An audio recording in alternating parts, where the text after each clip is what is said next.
انت دلوقتي كتير حاسس بإحباط، إحباط مادي، إحباط ممكن عاطفي كمان.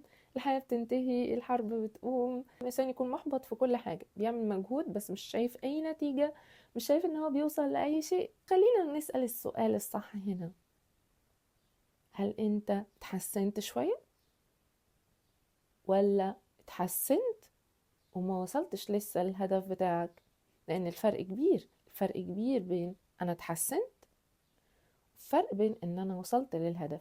ممكن انت اتحسنت شوية بس لسه ما وصلتش لهدفك، اللي العقل بيقدر يخدع بيها صاحبه، ان هو يبين له قد ايه ان كل المجهود اللي هو بيبذله ده ما وصلوش لحاجة. هو يعني خلاص انت مش توصل، ريح نفسك. لازم ان احنا نبدأ نتحمل المسؤولية، شيل المسؤولية. ما ينفعش ان انا اقعد ارمي المسؤولية على البلد، الظروف، الحياة، البيئة اللي أنا عايش فيها مش مناسبة. لا، لازم إن احنا نشيل المسؤولية. أنا التزامي هو دوت اللي بيخليني أوصل، مش حاجة تانية. يعني مثلا أنا بقالي فترة كبيرة جدا بحاول أبني نظام غذائي يكون مريحني جدا، وأكون إن أنا عايشة بحياة صحية وأحس إن أنا أفضل صحة. فده بيخليني أتنازل عن أي حاجة أنا بحس إن هي مش مناسبة ليا، بس مش برجع ان انا برجع لها تاني. بطلتها يعني بطلتها، فحتى لو كنت معزومة فين مش بقبل ان انا اتنازل عن اللي انا وصلت له. خلاص انا عملت كده، خلاص مفيش فيه اي رجوع. يعني انا عايزة اشتغل شغل معين، طيب ايه الحاجات اللي ممكن اتعلمها جديد تفيدني تخليني اشتغل الشغل ده؟ لازم اكون بفكر بطريقة منظمة، لازم اتحمل مسؤولية التغيير، مش برميها لبره، مش برميها على اي حد. عندي انا الحل. يبقى لازم اراجع العادات اللي انا ببنيها، هل بستمر عليها ولا مش، لا ولا مش بستمر عليها اصلا.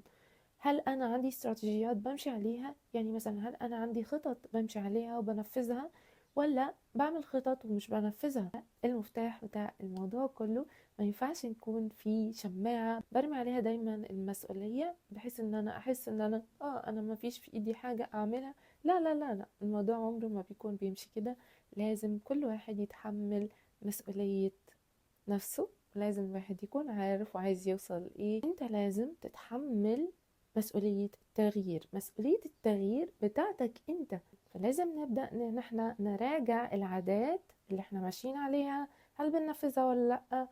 كمان الاستراتيجيات اللي احنا بنخطط لها، يعني مثلا انا دلوقتي عايزة ابدأ احوش، ابدأ ان انا اكون في صحة احسن، عايزة ان انا اكون ماديا احسن، وهكذا.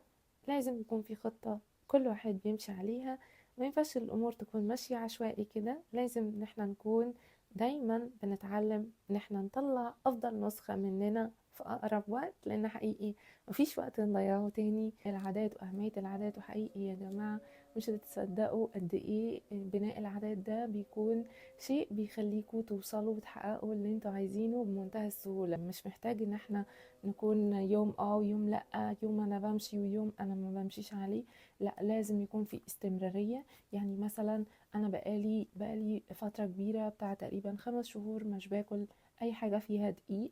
والحقيقة أنا عندي إصرار رهيب جدا إن أنا أفضل مكملة، مفيش ولا يوم أنا اتنزلت فيه، رغم إن ممكن بروح عزومات بخرج كتير، بس الحقيقة كان عندي إصرار دائم إن أنا مستحيل إن أنا آكل في حاجة فيها نشا أو في حاجة فيها دقيق، أو يعني أي شيء يكون بيخليني أرجع تاني لورا. حاجات مهمة جدا هتساعدكم ان لو انتوا بدأتوا تنفذوها، هتخلوا تفكيركم دايما يكون واضح، مفيش تشويش، مفيش تشتيت، ان انتوا هتحسوا ان انتوا بتركزوا.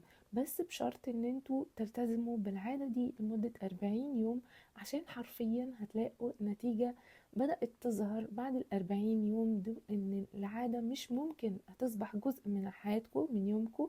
مش هتقدروا ان انتوا تقوموا او تكملوا حياتكم من غير ما تعملوا العادة دي. فمثلا انا اول حاجه انا بعملها وهي البلانر دي. البلانر ديت انا بكتب فيها ال يعني الاهداف اليوميه اللي انا بعملها، وطبعا متقسمه بشكل شهري. فطبعا انا بكتب الحاجات، مثلا العادات اللي انا عايزه ابنيها.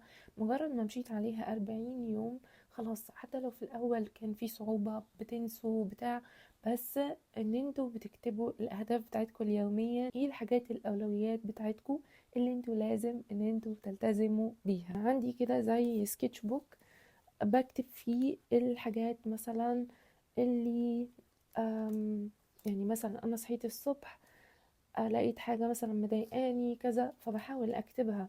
ممكن تصحى الصبح تلاقي ان في حاجة مضايقاك، فمجرد ان انت بتكتبها. وفي تكنيك معين انا اقول لكم عليه، انا بمشي عليه عشان ان انا ما اسيبش حاجة جوه قلبي.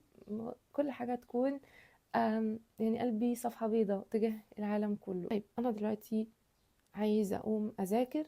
هنفترض ان الموضوع ده انتوا بقى عمموه على كل حاجة. انا قايمة دلوقتي اذاكر، بتخيل نفسي ان انا قايمة بس حاسة ان انا في حاجة ضغط عليا جامد جدا، في ضغط شديد، كأن في حاجة مكتفاني، انا مش قادرة اقوم اعمل رغم ان انا عايزة.